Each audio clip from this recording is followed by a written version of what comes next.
What's up, everybody? It's your boy, Paul P, and I got an update for The City episode 3. So everybody will be able to watch The City new episode, April the 28th. But you'll be only able to watch it on one platform, and that platform now will be paulplockettproductions.com. Now, you could go in there today, actually, and watch episodes 1 and 2. All you have to do is go in there and subscribe. And as soon as episode 3 get on the platform on the 28th, you'll be able to watch that right away. You don't have to wait for anything. And I want everybody to know something. I wanted to have a platform that we could develop and grow and we could build that we could call ours. You know, we could have it on other platforms. Yes, we can all day. And that's all good and all, but I wanted to create a platform, an independent platform for not just the city, but in the future for other independent filmmakers to be able to put their content on there and let everybody watch it without no stipulations. So I want everybody to go check it out and support. And I want everybody to see also what brought me to do a show like The City. Attached to this video, you're going to get to see my whole testimony. In fact, right after this message, it's no way that The City would be here without my testimony. First and foremost, my testimony. And also without all of you who come and support and has been a part of The City from day one. It's no way that it'll be standing without that. So I want everybody to just sit back and after this message right here, watch the full testimony of how The City came about. Because it took a lot of steps. It took a lot of things that I had to go through. It took a lot of blood, sweat, and tears. And a lot of people just probably look at The City and look at me and just think, wow, you know, this dude just got it going on and he just doing whatever he want to do, man. It looks so good, but that ain't the case. Me, I'm a person, I don't want anybody to ever think that I did not have to go through the cold, the hardships, the pain, and stuff still isn't just perfect. But I want people to really see my struggle to be able to get to a place to develop a show like The City. So I want everybody to just continue to watch this video. Do it for The City. Do it for the show. Do it for us. And just see that we didn't get here easily. It took a long road and it took a lot of hard work. So just watch the whole testimony and then I'm going to come back and I'm going to wrap it up with you guys and talk about The City a little more, all right? I love you all. Tune in. Check it out. What's up, everybody? So I'm basically at part 1 of my testimony. This is like where it all started with everything that I started to go through that, that I feel God had to take me through. This is basically part 1. What I'm about to show you guys is the place that everything was going okay and going in a normal direction until I felt God had to do some things to change my life. So this is where I was staying at in North Hills when I lost my place. I lost my car. I couldn't pay none of my bills. I basically had nothing. This is where it all started, where I lost basically everything and had nothing. And, got evicted and had to get kicked out. And this is like kind of where the journey begins. So I'm going to show you guys where I was staying at that complex. There we go.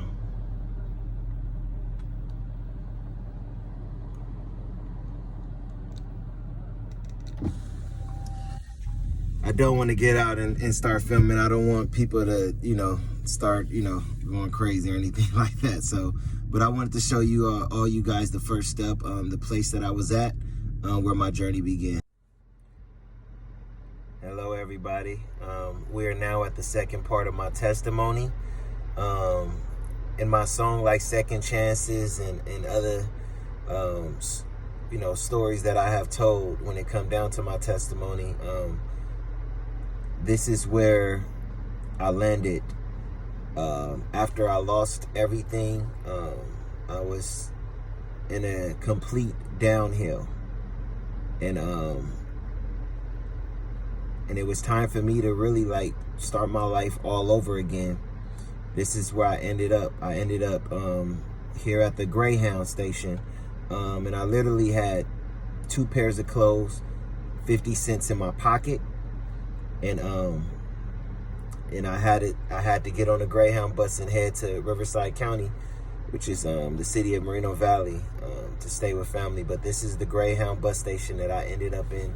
All I had was my bag, 2 pairs of clothes, and 50 cents in my pocket after getting my ticket. Let me show you all that now.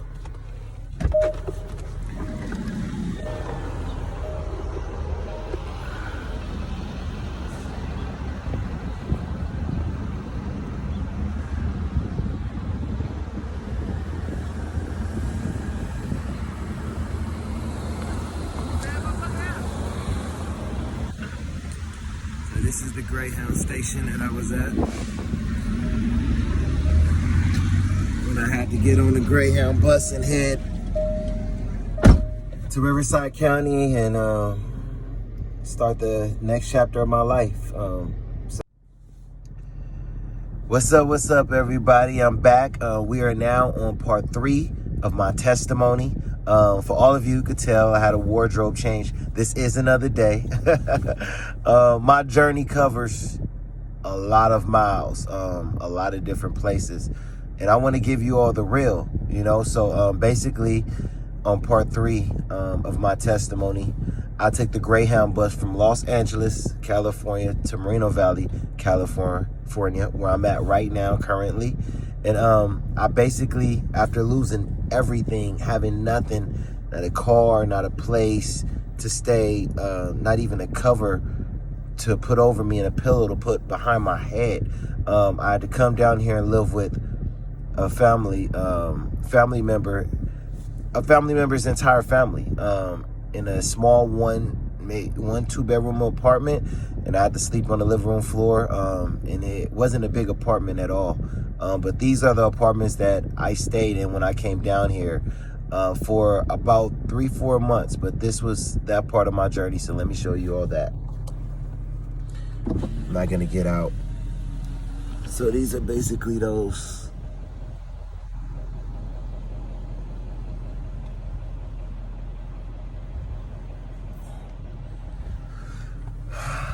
Hope you all got a good glimpse of that.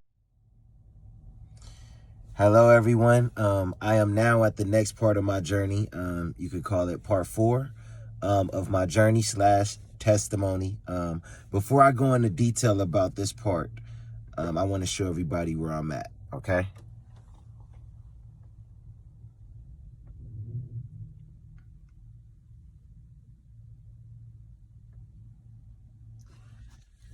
Okay, so for some of you who may be like, why is he at a Starbucks?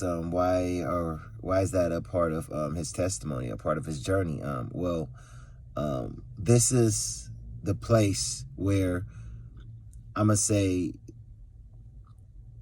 the beginning to the end of everything I was going through came about. This is where I blacked out. I went through a situation here at Starbucks. I go into detail when I give a long part of my testimony one day, but I blacked out at this Starbucks, and yeah, from here I was taken to the next part of my journey that I'm gonna show you guys next. But yeah, I never in my life blacked out before. I never in my life passed out and then woke up in another place ever before in my life. Man, just I'm feeling that part of my life coming back right now. It was deep. But yeah, this is where I was at, in this parking lot at this Starbucks, sitting up in there on my computer. I saw a email. I'm not gonna go into detail again, but I saw an email, and I just remember after that getting up, and I woke up at the next part of my journey. So let me show all of you one more time, and then I'm gonna get out of here.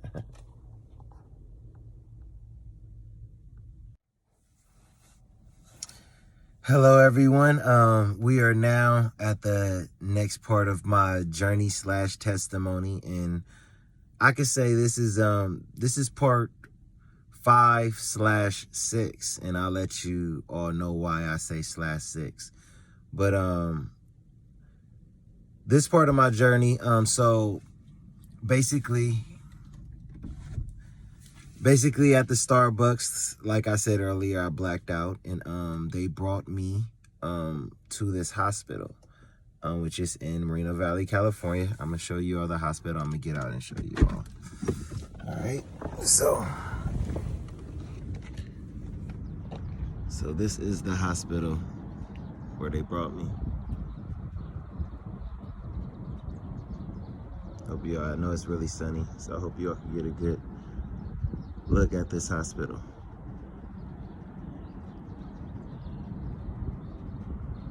Yeah.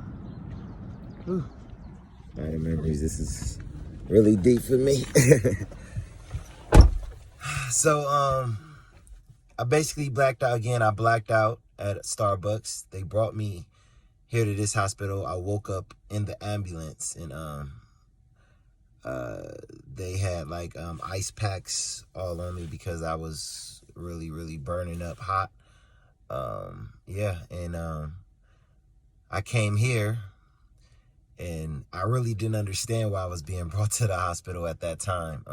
Like I said, I just woke up from blacking out, and I didn't understand what was going on, really. I knew I was not in the right state of mind, and where I needed to be mentally and emotionally, physically, and all of that. I knew all of that, but I was just very it wasn't a good feeling, you know. But it was meant for me to come here. I feel 100%. God put me in this place to take me through the steps that He needed to take me through. And the reason why I said I'm gonna also add part 6 to this part of the journey is because where I was brought after I left the hospital, this place is extremely far, and it's a lockdown facility. So basically that part 6, the next step of my journey / testimony, I was brought to basically a like behavioral institution where people have to get evaluated and make sure that they're not trying to commit or bring harm to themselves. So when I was in a hospital and I was on a hospital bed, because in a ambulance, I kind of faded out again. And when I woke up on the hospital bed, I had handcuffs to my hand to the hospital bed, basically. So I knew I was in something deep, in something different. Hello, everyone. I'm back. So we're now at part 7 of my journey / testimony. So just to refresh everyone, part 6, I basically went to the behavioral institution place. I was there for almost a week. I would say maybe for 3 to 5 days, something like that. And they felt like I was able to be released. Now, one thing I'm just going to go through really fast is while I was in the behavioral institution place, I went through a lot of like ups and downs. And what I mean by ups and downs is I really had to, find myself mentally. So I prayed a lot while I was up in there. And I seen a lot of things that I just continued to tell myself, this isn't me, this isn't who I am. I've never been this type of a person, but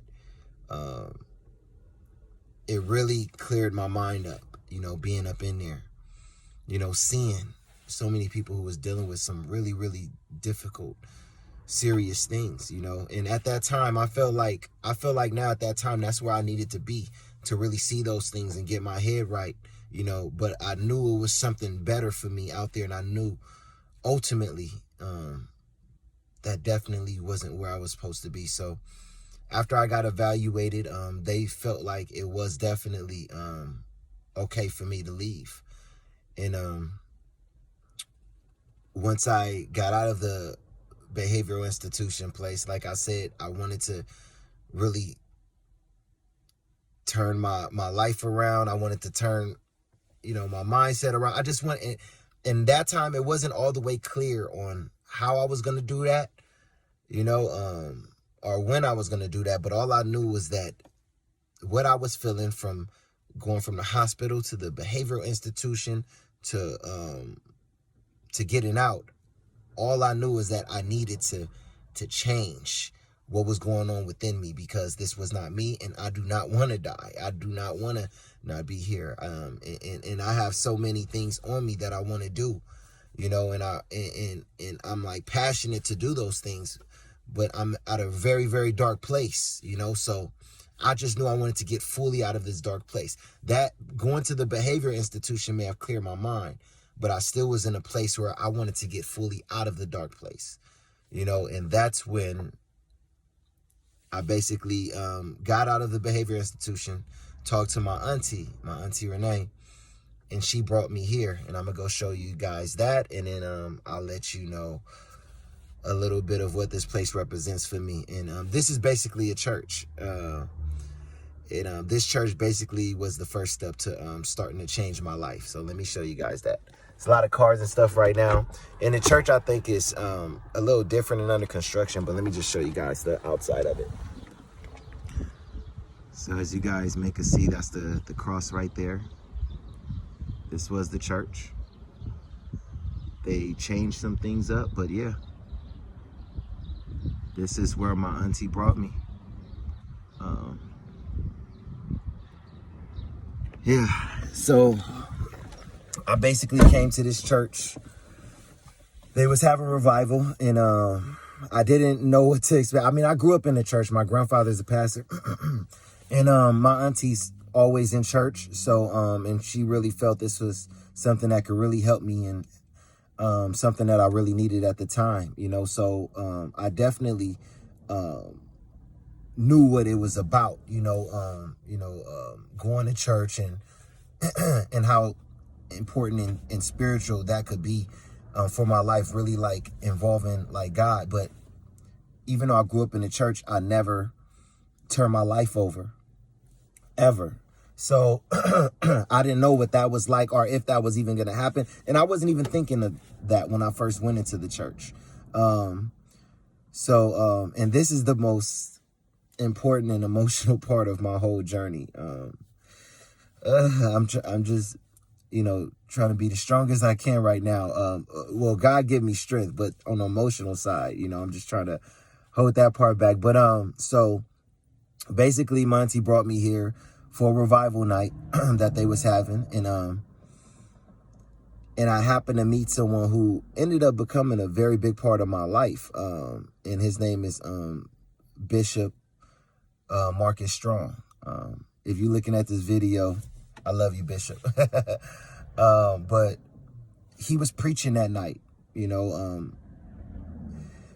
I wasn't thinking nothing of it. I don't even know if he was thinking of anything of it, that night, or God laid something on him. But I really felt when I was in church that night, a lot of the word that he was giving, I felt it coming towards me. And a couple of times he came up and grabbed my hand, put his hand on me and everything like that.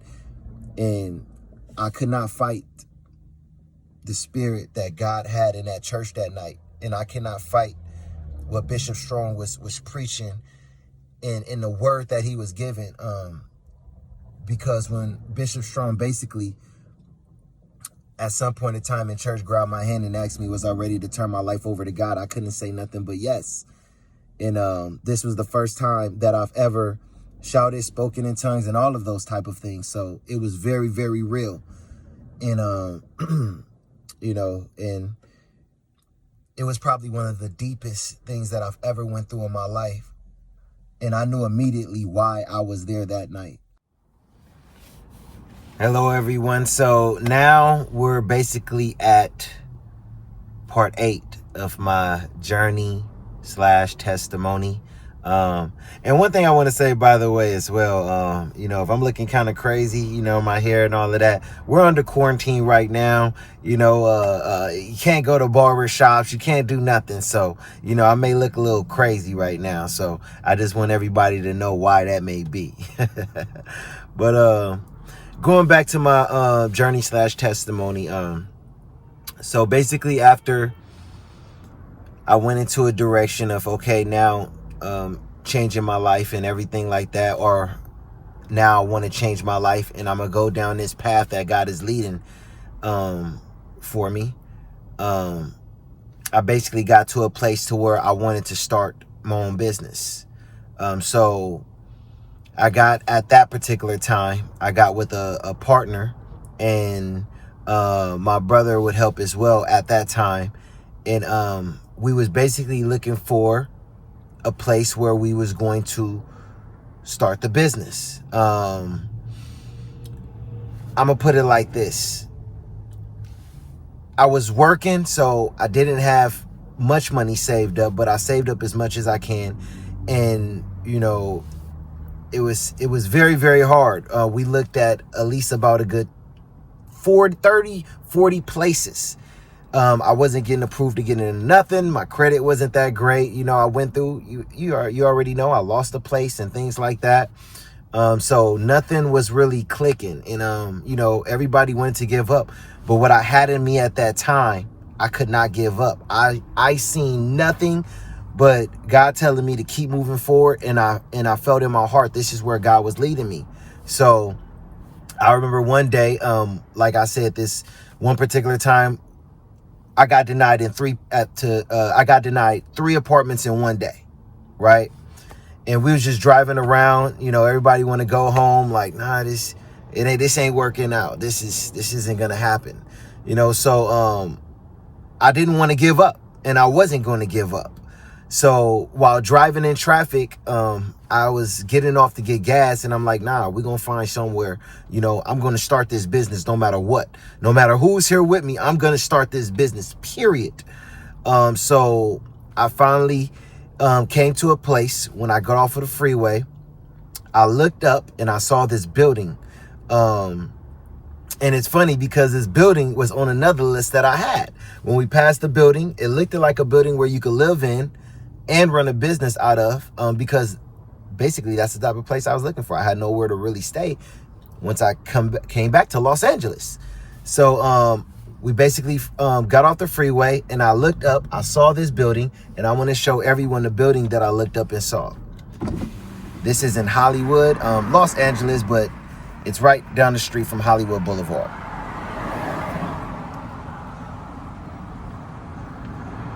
See the building?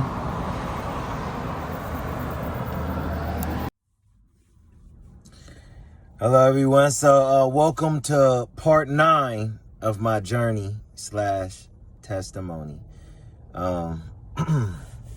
Okay, so this is where it kind of gets a little deep again. You know, I faced a lot of up and downs, you know, but after I turned my life over and decided I was going to start a business, and I felt God taking me down a narrow road that I could see the light in, and I saw the end of that tunnel.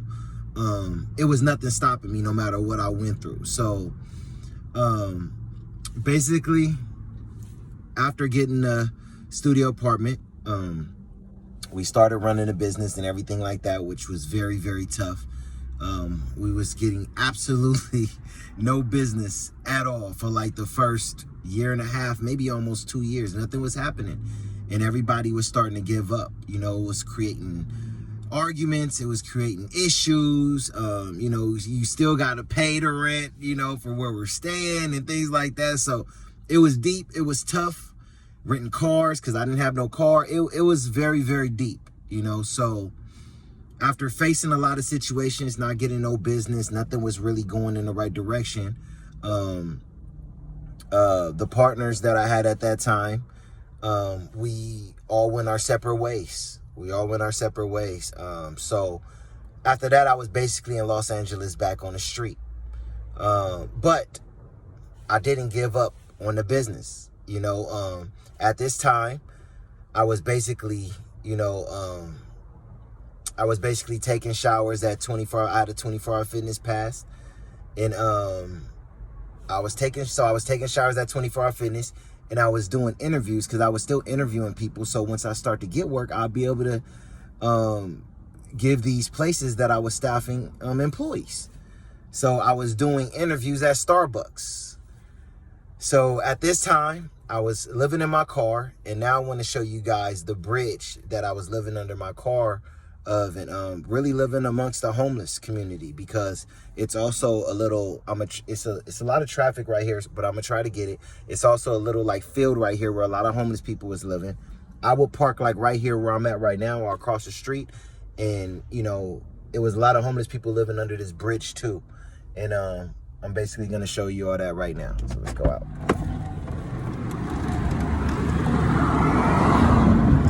So this is the bridge. As you all can probably see, it's a lot of homeless people under that bridge right there. And that's the field. That's the field over there. And that's the bridge right there. So, hello everyone, I'm back. So now we're basically at part 10, lucky number 10 of the journey / testimony. You know, I have certain parts of my journey that are very, very important and intricate to this whole story and this whole journey of everything that I've been through, you know, to like kind of like get to where I needed to be, you know, to be able to, like I continue to say, do something like the city, you know, eventually have a business, you know, and things like that. And this was definitely one of those parts.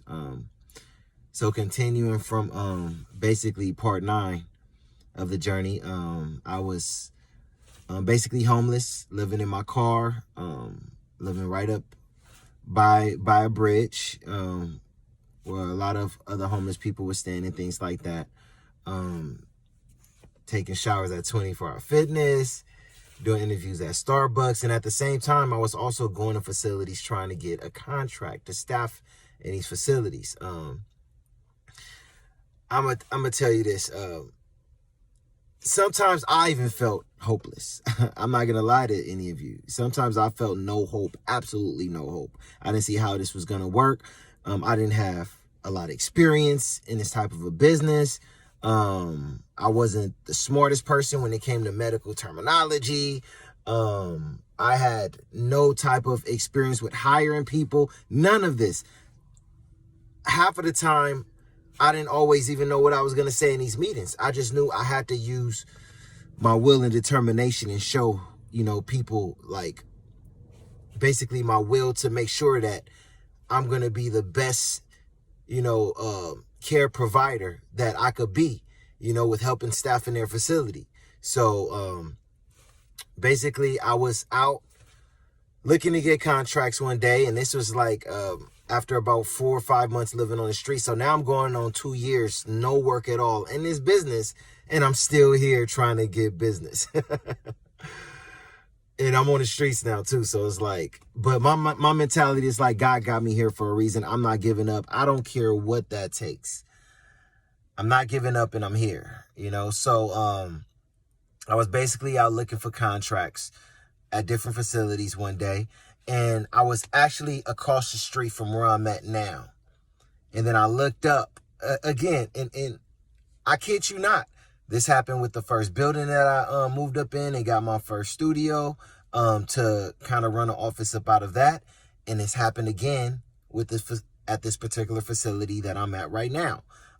So I was at another place across the street, and I looked across the street and looked up, and I saw this facility named St. John of God. And it have God name in it as well, right? So let me show you all that facility before I continue on. And it's I gotta walk out and walk around and really show you all the building. So let's go do that real quick.